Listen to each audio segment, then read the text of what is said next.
Today, Monday, May the 10th, is the feast of Saint Damien de Veuster, more popularly known as Damien of Molokai, apostle to the lepers. He provided spiritual and emotional comfort to those suffering from the debilitating and incurable ailment now termed Hansen's disease. Born January 3, 1840, in Tremelo, Belgium, Joseph de Veuster joined the Fathers of the Sacred Hearts of Jesus and Mary, taking the religious name Damien.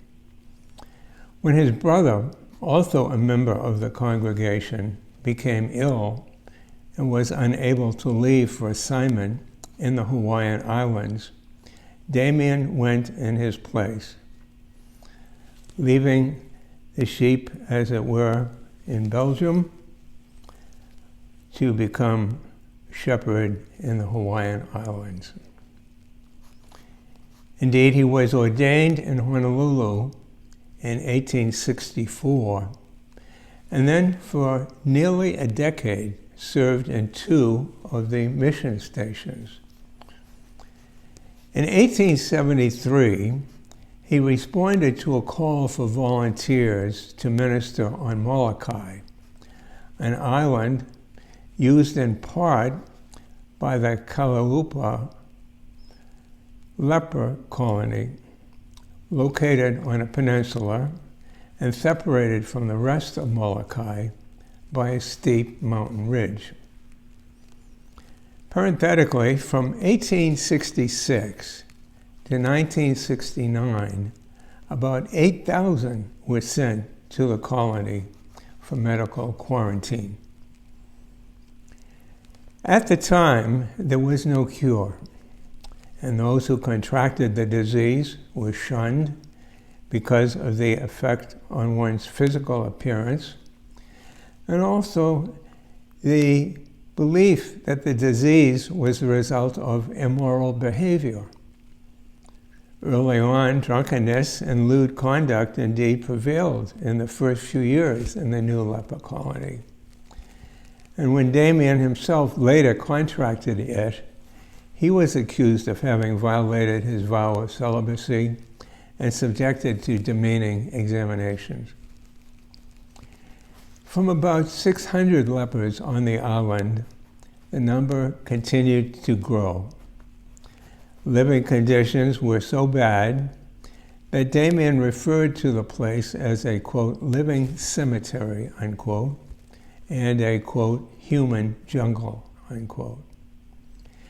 Not deterred, he visited them in their huts and brought the sacraments as often as possible. He sought to improve the surroundings and expand the limited hospital. He established the Church of St. Philomena. He founded 2 orphanages.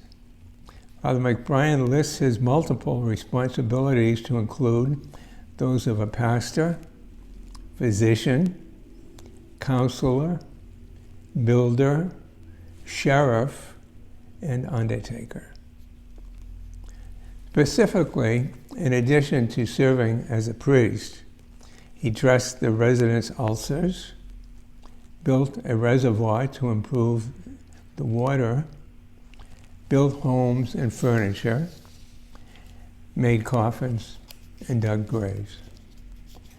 In a letter, Damien wrote, "I make myself a leper with the lepers to gain all to Jesus Christ." To better the living conditions of the lepers, he returned to Honolulu to beg for money, clothing, and medicine. As news of his ministry spread, donations began to arrive from all over the world. Even American Protestants raised large sums of money for his missionary work. However, criticisms of him also increased.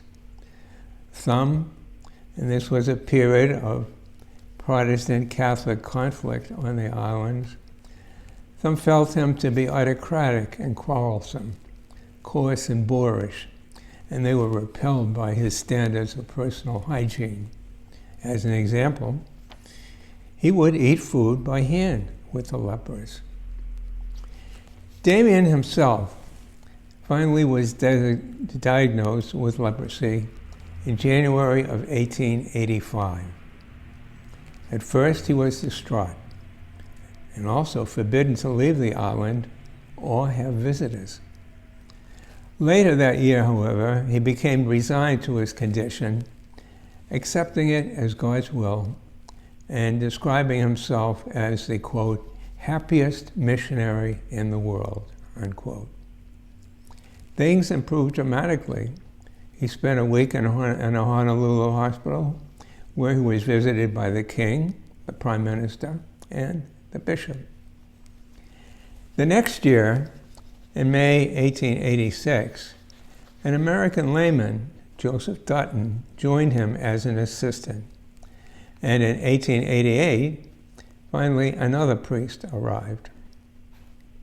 Father Damien was also instrumental in the making of a future saint, Sister Mary Ann Cope, who likewise came to his aid and to look after orphans in the final years of his life. Father Damien now sensed that his own end was near, but confident now with the visitors and other assistants that his work would continue. At age 49, he died on April the 15th, 1889. Rumors before and after death accused him of immorality, but he was exonerated. Important here was the famous Scottish author, the author of Treasure Island, Robert Louis Stevenson, who that year wrote a passionate 6,000 word defense of Damien after interviewing local Hawaiians and spending a week himself on Molokai. Stevenson was in Hawaii for an extended stay with incurable tuberculosis. He then, in an open letter to a Protestant critic, addressed the criticisms by this minister. And this polemic by Robert Louis Stevenson, which praised Damien extensively, became then probably the most famous account of his efforts, Father Damien's efforts in Molokai. Originally buried in the colony at his request, the remains of Damien, however, were transferred from Molokai to Louvain, Belgium in 1936 at the specific request of the King of Belgium. In 1995, his right hand was returned to his original burial place in Molokai. In the same year, he was beatified, and then on October the 11th, 2009, was canonized by Pope Benedict XVI. There is a special local honor to St. Damien right here in our city of Washington, as in 1965, the state of Hawaii placed a statue of him in the National Statuary Hall of the U.S. Capitol. There is realization that Damien's story eclipses the active role played by other Hawaiians and preserves a colonially biased history. Yet, at the same time, however, Mahatma Gandhi said Damien's work inspired his own social campaigns in India. He declared, quote, "The political and journalistic world can boast of very few heroes who compare with Father Damien of Molokai," unquote.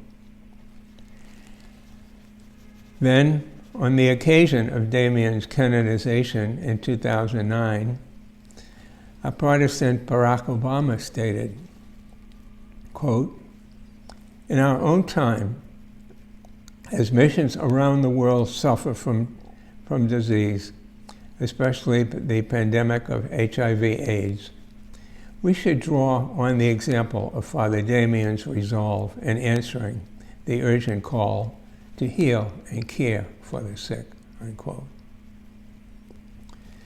So now, as we find ourselves in the midst of the COVID-19 pandemic, we likewise find worth in bidding St. Damien of Molokai.